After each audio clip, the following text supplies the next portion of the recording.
Halo, sedang viral kembali hadir. Saya Reza Ramadansyah. Tadi malam kita sama-sama menyaksikan momen penting perpolitikan di tanah air. Seluruh pasangan calon presiden dan wakil presiden telah mendapatkan nomor urut. Ada Anies Baswedan, Muhaimin Iskandar yang dapat nomor urut 1. Kemudian Prabowo Subianto, Gibran Rakabuming Raka yang mendapatkan nomor urut 2 dan juga Ganjar Pranowo serta Mahfud MD yang mendapatkan nomor urut 3.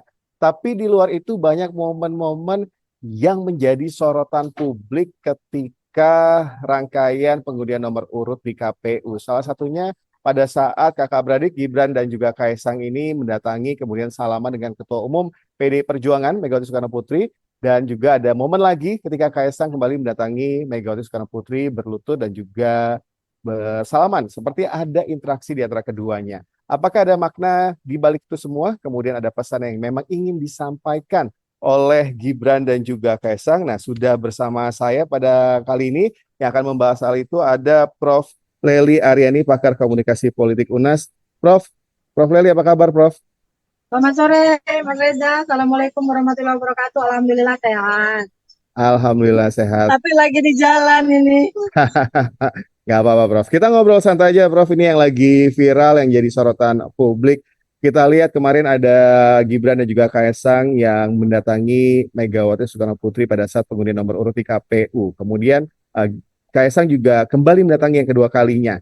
Kalau Prof. Lely melihat dari kacamata Prof. Lely ini, apa makna di balik momen itu? Kemudian apakah memang ada pesan yang disampaikan dari Gibran dan juga Kaisang? Ya, pertama kebetulan kemarin juga saya menyaksikan sambil breaking news di sebuah TV lain ya. Jadi memang ada momen yang sebetulnya kita bisa tangkap dan semua momen pada simbol-simbol yang ditampilkan pada saat itu baik bahasa verbal, non verbal dan sebagainya itu bisa kita tafsirkan tergantung pada persepsi kita. Yang kita lihat ketika pertama kali Kaisang menyalami Ibu Megawati juga sempat menolak atau seperti apa lagi. Tapi yang paling tragis itu ketika dia bersama Gibran. Nah, di sini kita ingin menyatakan sebenarnya ada simbol yang ingin ditunjukkan oleh Ibu Megawati sendiri. Bahwa sejatinya antara Ibu Mega terutama dengan Gibran itu sudah terjadi jarak komunikasi politik. Jadi kita sudah tahu apa jarak yang mengakibatkan Ibu Mega bersikap demikian. Barangkali untuk sementara Bu Mega ingin menyatakan sebenarnya ya dalam komunikasi politik itu kan diam pun menyatakan sesuatu. Jadi ketika itu terjadi dengan diamnya Bu Mega tidak menyambut tangan itu adalah pesan. Pesan dalam komunikasi politik itu Gibran silakan menerjemahkan apa yang sudah dia lakukan, tapi publik akan menerjemahkan mungkin berbeda. Wah, Bu Mega ini lagi marah nih sama Gibran. Atau nanti akan kembali memori publik pada sikap yang pernah ditunjukkan Bu Mega pada Pak SBY misalnya, seolah-olah ada dendam politik dan sebagainya. Jadi sekali lagi Mas Reza, dalam komunikasi politik pada prinsipnya semua simbol yang melekat pada komunikasi kita verbal atau non verbal itu bersifat sembarang, mana suka dan sewenang-wenang. Jadi penerima pesan lah sebenarnya yang menerjemahkan semua pesan itu. Jadi itulah gambaran yang bisa kita tangkap ketika peristiwa itu terjadi malam tadi. Jadi ada Tapi jarak komunikasi politik yang jelas menurut saya. Tapi Prof, kan kemarin kalau kita lihat itu sebenarnya pada saat Gibran dan juga Kaisang mendatangi Megawati itu mereka bersalaman. Tapi kemudian sebenarnya setelah itu Kaisang akhirnya menghampiri lagi Megawati. Nah, apa yang ingin memang disampaikan oleh Kaisang? Maksudnya apakah ini ingin menyimbolkan sesuatu kah? Ya, pertama memang ya antara relasi antara Ibu Megawati sama Gibran dan Kaisang sebagai anak Presiden Jokowi itu sudah jelas sebelumnya bagaimana relasi mereka ya. Jokowi yang 22 tahun itu diusung, dipelihara, dikawal oleh PDIP dan juga termasuk Gibran ketika menjadi wali kota Solo termasuk Bobi. Jadi yang tergabung dalam relasi patron kliennya Jokowi semuanya adalah bagian dari relasi patron kliennya PDIP. Nah, seharusnya memang apapun yang terjadi tidak boleh terjadi jarak komunikasi politik di antara mereka. Tapi kita ingin menyatakan bahwa pemilu kali ini berbeda dari pemilu-pemilu sebelumnya yang diikuti oleh Jokowi dan keluarganya. Dan kebetulan kemarin berdasarkan keputusan MK ada peristiwa dramatisme luar biasa terjadi di MK yang kemudian melibatkan Gibran. Dan ini momentumnya juga berkaitan bahwa sebenarnya PDIP sudah punya calon sendiri. Nah mungkin di dalam pikiran Kaisang termasuk Gibran itu ada pikiran ya udahlah ini karena PDIP adalah partai saya sebelumnya dan Bu Mega sendiri adalah juga partai yang dianggap seperti orang tua bagi Pak Jokowi. Mereka sebagai anak muda, mereka yang sowan. Istilahnya kulo nuwun lah. Tapi kulo nuwun politik sebelumnya kan tidak terjadi. Jadi kulo nuwunnya itu hanya kebetulan karena mereka secara kebetulan dipertemukan. Jadi bukan sengaja untuk mendatangi Bu Mega di Teuku Umar, di markas PDIP. Pertemuan itu adalah pertemuan kebetulan, meskipun dalam komunikasi politik itu sebenarnya komunikasi politik itu kan berlangsung dalam berbagai tingkat kesengajaan. Jadi ketika Kaisang dan Gibran menemui Bu Mega itu berlangsung dalam tingkat kesengajaan. Tapi pertemuan yang terjadi itu adalah kebetulan. Jadi setting sebelumnya ada kebetulan. Nah, dengan kebetulan itulah karena momennya kebetulan memang mereka sama-sama berada di sana, sementara suasana hati antara Kaisang dan Gibran sama Bu Mega sendiri positioningnya berbeda.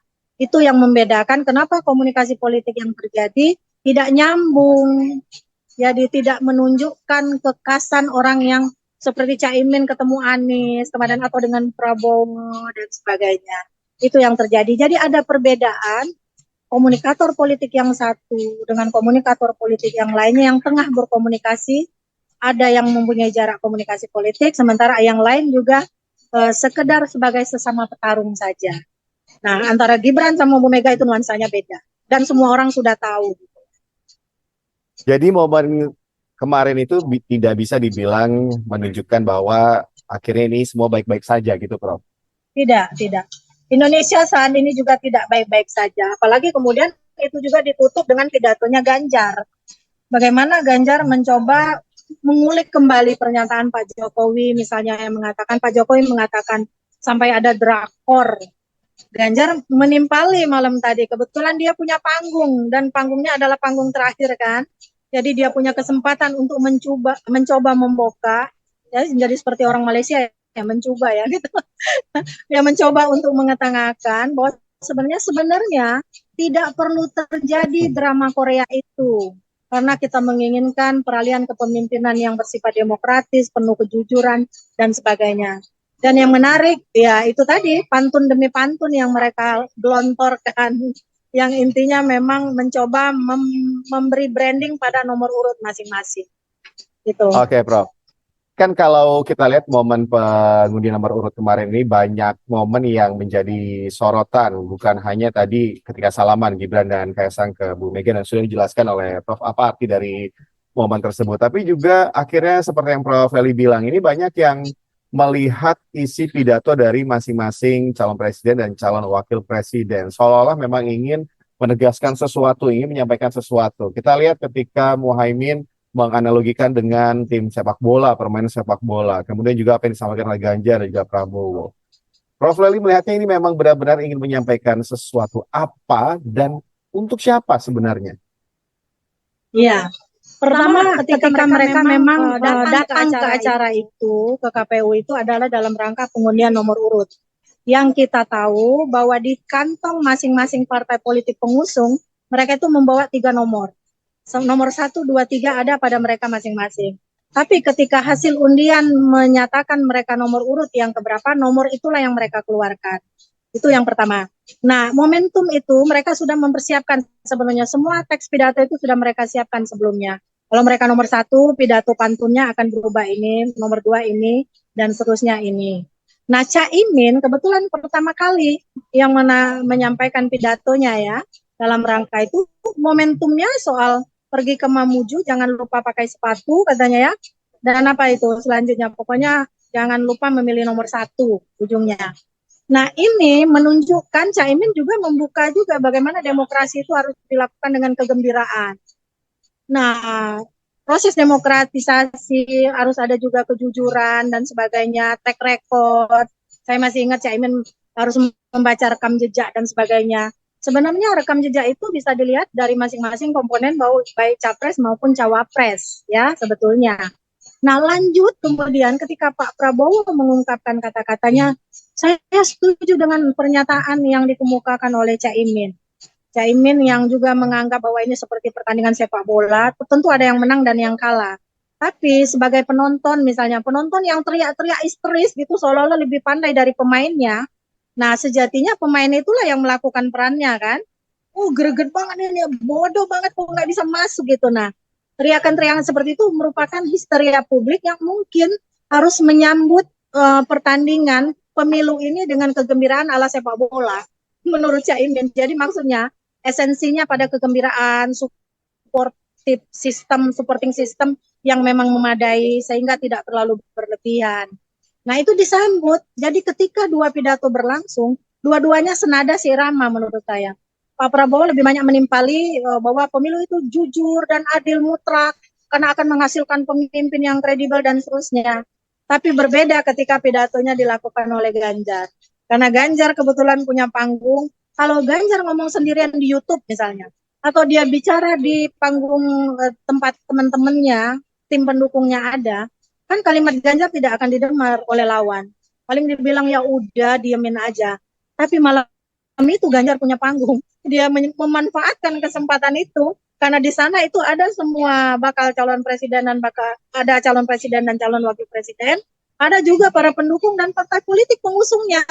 Jadi nampaknya Ganjar benar-benar memanfaatkan kesempatan itu. Dan apa yang dia manfaatkan yaitu tadi bagaimana keluhan publik, tokoh-tokoh, akademisi, termasuk mereka budayawan yang berkumpul untuk memantik situasi ini Indonesia tidak baik-baik saja. Karena ada satu komponen yang mungkin menisbikan reformasi. Ingat Mas Reza, ada kata-kata apa yang kita perjuangkan pada saat reformasi jangan lagi terjadi. Karena di reformasi kita ingin memberantas KKN, jangan muncullah KKN ala baru, intinya seperti itulah. Ya, Prof. Tapi kalau kita dengar dari ketiga pasangan ini ketika kemarin mereka berpidato, meskipun kalimatnya berbeda-beda, apa yang disampaikan juga berbeda, tapi ada kekhawatiran dari masing-masing terkait potensi kecurangan yang terjadi pemilu 2024 sampai nantinya. Seberapa besar sih, Prof? Memang kalau Prof Leli lihat ini potensi kecurangan yang terjadi dan kemudian siapa yang ataupun juga bentuk kecurangan seperti apa? Kemudian siapakah yang memang berpotensi untuk melakukan kecurangan seperti yang mereka sampaikan dalam pidato mereka masing-masing? Ya, pertama memang keprihatinan itu sekarang ini muncul dari semua pihak karena ada fenomena yang berbeda antara pemilu 14 dengan 2019 sama 2024. Kita tahulah 2014 2019 itu kebisingan komunikasi politiknya tuh lebih muncul pada politik identitas, misalnya ujaran kebencian dan sebagainya. Dinamika yang terjadi ini akibat keputusan MK itu berkelindang kemana-mana. Yang muncul adalah politik dinasti, dan kebetulan ketika pemilu ini akan berlangsung, itu Pak Jokowi masih presiden. Jadi ada yang dikhawatirkan ketidaknetralan, terutama aparat, termasuk penyelenggara pemilu itu sendiri, aparat birokrasi ASN. Kebetulan tadi juga saya diwawancarai oleh dua lembaga pemerintah yang juga bertanya tentang soal netralitas PNS ini atau ASN ini. Mas Reza jangan lupa bahwa hampir di seluruh Indonesia yang tengah menjabat itu adalah PJ. PJ itu di bawah komando Kemendagri. Kemendagri itu di bawah presiden. Dan jangan lupa bahwa ada salah satu petarung yang notabene punya relasi patron klien dengan punya relasi kuasa dengan Pak Jokowi. Jadi kekhawatiran bahwa tidak akan ada netralitas, ada infrastruktur dan suprastruktur politik yang akan digunakan, itu menjadi sesuatu yang meresahkan saat ini. Apalagi setelah ada peristiwa penurunan baliho, bahkan kemarin saya dikirim oleh teman saya di sebuah daerah, itu ada aparat Bawaslu termasuk yang menurunkan baliho katanya, sampai diteriak-teriakin, Anda Bawaslu ya? Coba turunkan semua, jangan tidak adil dan sebagainya. Nah, video itu saya simpan ya sebagai bukti barangkali. Saya kirim aja sama teman di Bawaslu supaya dia paham apa yang terjadi. Nah, cobalah yang kayak gini berhenti. Karena ini pasti akan mendiskreditkan Pak Jokowi kan. Jangan-jangan nanti dalam 2-3 bulan terakhir selama kampanye, akhirnya kepercayaan publik terhadap kinerja Pak Jokowi yang begitu bagus akan turun. Gara-gara ulah segelintir orang yang asal Bapak senang, asal Pak Jokowi senang misalnya. Nah, ini kan tidak baik bagi contoh berdemokrasi yang sebenarnya kita pelan demi pasti ingin menunjukkan kepada publik contoh demokrasi terbaik itu adalah Indonesia. Nah, karena itu, maka semua pihak harus berkepentingan untuk soal netralitas ini terutama bagaimana mereka-mereka yang punya relasi dengan kekuasaan tidak memanfaatkan relasi itu dalam kancah politik pemilu 2024 ini. Itu Mas Ya, Reza. Prof. Leli, kan banyak yang bilang kemarin ini kan perpolitikan kita di Indonesia ini kayak drama Korea, kayak sinetron gitu, Prof. Nah, dengan momen di KPU kemarin ini, apakah memang pada akhirnya ke depannya sampai nanti pada saat pemilihan udah nggak ada lagi nih drama Korea, udah nggak kayak sinetron lagi, atau justru ini masih diperlukan komunikasi politik yang lebih baik lagi di antara elit politik? Saya kira memang dinamika dan termasuk pergeseran perilaku hakim Mahkamah Konstitusi yang kemarin memang dikritik, yang sampai sekarang masih bergulir banyak gugatan ke sana, itu akan menjadi senjata bagi lawan tandingnya Prabowo dan Gibran. Itu satu.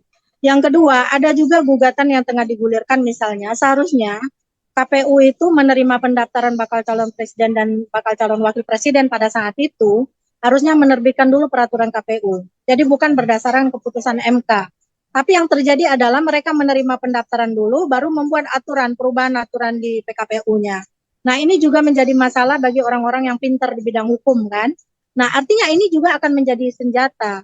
Jadi dinamika yang akan terjadi mulai dari tanggal 28 nanti, kampanye yang akan dilakukan sampai 10 Februari, saya melihat itu dinamikanya akan bergeser kepada bagaimana membicarakan tentang integritas dan etika politik yang terjadi, yang dimiliki oleh para calon pemimpin itu.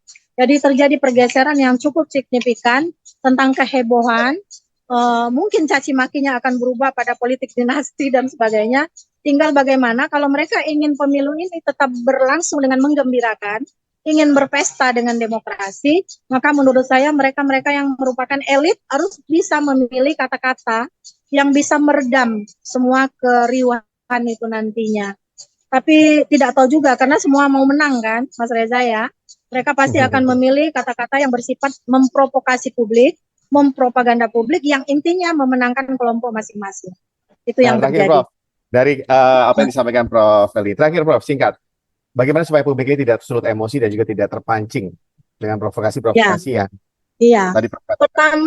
Pertama memang literasi media terutama ya dan literasi politik itu harus merupakan satu kesatuan yang tidak bisa diganggu gugat lagi. Tapi masalahnya kebanyakan terutama pemilih muda yang 56% itu belajar tentang sosialisasi politik bukan dari partai politik, bukan dari penyelenggara pemilihan umum ini, melainkan dari media sosial. Maka menurut saya itu para penyelenggara partai politik mulailah bermain di media sosial untuk hal-hal yang bersifat sosialisasi politik yang positif sehingga mereka bisa memanfaatkan ranah itu sebagai media komunikasi politik. Jangan lupa Mas Reza, kan saya selalu mengatakan dalam temuan saya media komunikasi politik itu ada 4. Yang pertama organisasi, yang kedua interpersonal, yang ketiga media massa dan media sosial, yang keempat kelompok kepentingan. Tugas Mas Reza dengan SCTP-nya barangkali adalah salah satu mampu nantinya pada saat kampanye menghadirkan narasi-narasi politik yang lebih positif, yang paling tidak mendukung agar suasana lebih nyaman, lebih damai, sehingga provokasi itu tidak boleh masuk ke media mainstream. Karena mereka sudah memenuhi media sosial. Maka tugas kita semua, termasuk saya sebagai pendidik, adalah mengatur bagaimana mulai dari diri saya, mulai mencoba untuk meliterasi orang-orang terdekat kita sendiri. Itu yang seharusnya kita lakukan. Oke, baik, terima kasih Prof. Leli atas waktunya. Ini jadi tugas kita semua, tugas kita bersama untuk membangun suasana yang lebih positif, lebih baik, benar-benar menjadi suatu pesta demokrasi di tanah air. Terima kasih Prof. Leli, kita ketemu lagi nanti Prof. Terima kasih. Nanti kita ketemu lagi di Iya, sidang iya. viral Nanti berikutnya. kalau Terima ada, kasih. ya. Terima kasih Mas Reza. Selamat siang. Assalamualaikum warahmatullahi wabarakatuh. Waalaikumsalam warahmatullahi wabarakatuh. Terima kasih Prof. Leli. Dan itu dia tadi sedang viral kali ini. Kita ketemu di sedang viral selanjutnya. Saya Reza. Sampai jumpa.